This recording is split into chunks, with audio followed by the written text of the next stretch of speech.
আমাদের কোয়েশ্চেন হচ্ছে in an election a candidate সিকিউরস 42% of the total votes. অর্থাৎ একটা ইলেকশনে একটা ক্যান্ডিডেট যত ভোট পড়েছিল তার 42% ভোট পেয়েছে and Das defeated by 352 votes. আর ও ডিফিটেড হয়েছে ভোটসের নাম্বারে 352 ভোটে। Find the total number of votes. আমাদেরকে টোটাল নাম্বার অফ ভোটস বার করতে হবে। Total number of votes obviously 100% হবে। আর ওই যে ক্যান্ডিডেট আছে সে কত পেয়েছে 42%।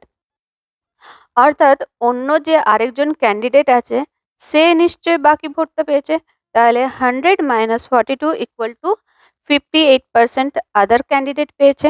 তাহলে ওই যে আদার ক্যান্ডিডেটটা 58% পেয়েছে, অর্থাৎ ও বেশি পেয়েছে। তার মানে ও যে প্রথম ক্যান্ডিডেটটা আছে তাকে কি করেছে, ডিফিট করেছে বা হারিয়েছে। তাহলে কত পার্সেন্ট ভোটে হারিয়েছে?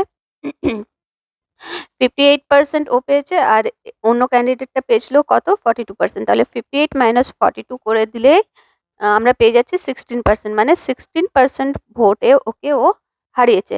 আবার আমাদেরকে বলা হয়েছে যে 16% অথবা 16/100 ইকুয়াল টু কত, 352 ভোটস।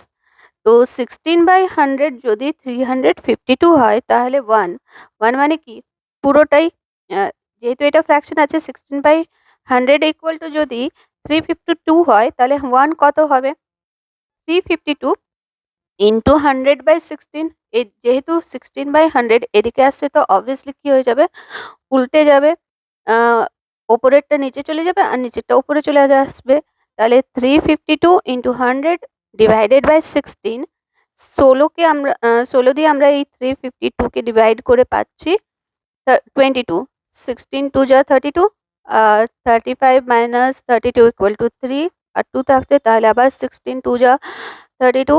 সুতরাং আমাদের টোটাল ভোট আমরা 22 ইন্টু 100 করে পাচ্ছি কত, 2200। তাহলে টোটাল যে ভোটস পোল্ড হয়েছিল তার নাম্বারটা কত, 2200।